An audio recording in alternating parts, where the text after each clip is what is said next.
পঞ্চামৃত ও চরণামৃত এই দুটি শব্দের সাথে মোটামুটি আমরা সকলেই পরিচিত, কিন্তু দুটির মধ্যে পার্থক্য কিন্তু বিস্তর, ঠিক যতটা আকাশ থেকে পাতালের। আমরা অনেকেই ভুল করে দুটোকে একই জিনিস ভেবে নিই, কিন্তু আদপে তা নয়। দুধ, দই, ঘি, মধু, শর্করা দিয়ে পঞ্চামৃত তৈরি করা হয়, কিন্তু তার নিজস্ব একটা পদ্ধতি আছে এবং সেই পদ্ধতি ঠিক না থাকলে পঞ্চামৃত কিন্তু কার্যকরী হয় না।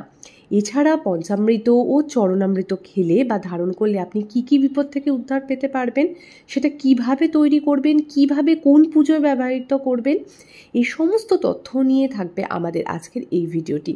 তাহলে চলুন প্রত্যেকবারের মতো শিব বাবার চরণে প্রণাম জানিয়ে আজকের আলোচনা আমরা শুরু করব। এইরূপ আরও তথ্য পেতে আমাদের চ্যানেলটিকে সাবস্ক্রাইব করুন আর পাশে থাকা বেল আইকনটি প্রেস করতে কিন্তু ভুলবেন না।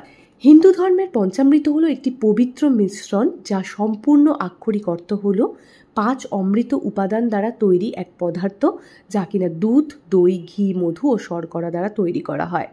পঞ্চামৃত সাধারণত পূজা ও আরাধনার সময় দেবতাদের উদ্দেশ্যে নিবেদন করা হয়। এছাড়া দেবতাদের অভিষেক বা স্নান করানোরও কাজে ব্যবহৃত হয়ে থাকে এবং বিভিন্ন শুভ অনুষ্ঠান যেমন বিবাহ, নামকরণ ইত্যাদিতেও পঞ্চামৃত ব্যবহার হয়ে থাকে। আপনি যে ঈশ্বরকে মানেন তাকে পঞ্চামৃত বানিয়ে ভোগ নিবেদন করুন বা সেই দেবদেবীকে অভিষেকও করাতে পারেন।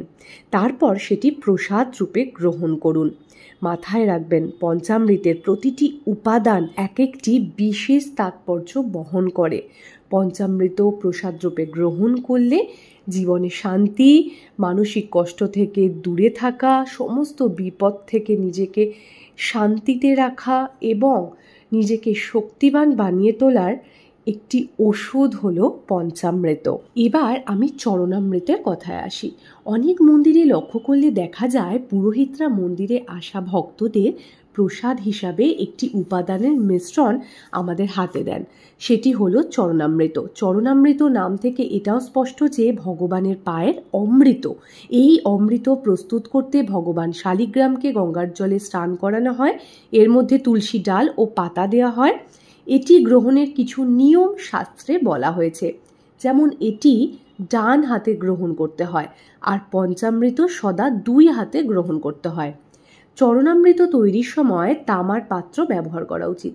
সম্ভবত এই কারণেই চরণামৃত সর্বদা মন্দিরে তামার পাত্রে রাখা হয়। তামার পাত্রে রাখা তুলসী মিশ্রিত জলে ঔষধি উপাদান থাকে, যা খেলে স্বাস্থ্যের উপকারিতা হয়। তামার জল পাকস্থলী ও লিভারের সমস্যা দূর করতে সাহায্য করে, রোগ প্রতিরোধ ক্ষমতা বৃদ্ধি করে। এছাড়া তুলসীর গুণে শরীর থাকে সুস্থ। এই মিশ্রণটি পবিত্রতা, শুভতা ও ঐশ্বরিক শক্তি ও ভালোবাসার প্রতীক। পঞ্চামৃত ব্যবহার করার মাধ্যমে মানুষ ঈশ্বরের সাথে সংযোগ স্থাপন করতে পারে এবং একটি শুভ পরিবেশ তৈরি করতে পারে। পঞ্চামৃত ছাড়া বিষ্ণুর যে কোনো অবতারের পুজো অসম্পূর্ণ থাকে, সঙ্গে মহাদেবেরও। পঞ্চামৃত ব্যবহৃত দুধ ব্যক্তিদের রাগ শান্ত করে, মস্তিষ্কের শক্তি বৃদ্ধি করে। ব্যবহৃত দই ব্যক্তির মধ্যে সদ্গুণের বিকাশ করে। ব্যবহৃত ঘি যে কোনো ব্যক্তি প্রসাদ রূপে গ্রহণ করলে তার মধ্যে স্নেহের মাত্রা বৃদ্ধি করায় এবং পাশাপাশি ব্যক্তির দায়িত্ব বৃদ্ধি পায় এবং ঈশ্বরের আশীর্বাদ লাভ করা যায়। ব্যবহৃত চিনি ব্যক্তির মাধুর্য বৃদ্ধি করে, দাম্পত্য জীবনে উন্নতি আনে, ফলে সম্পর্ক মধুর হয়।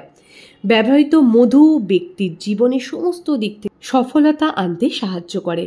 আশা করি পঞ্চামৃত ও চরণামৃতের মধ্যে কী পার্থক্য তা এই ভিডিওর মাধ্যমে আপনাদেরকে জানাতে পেরেছি।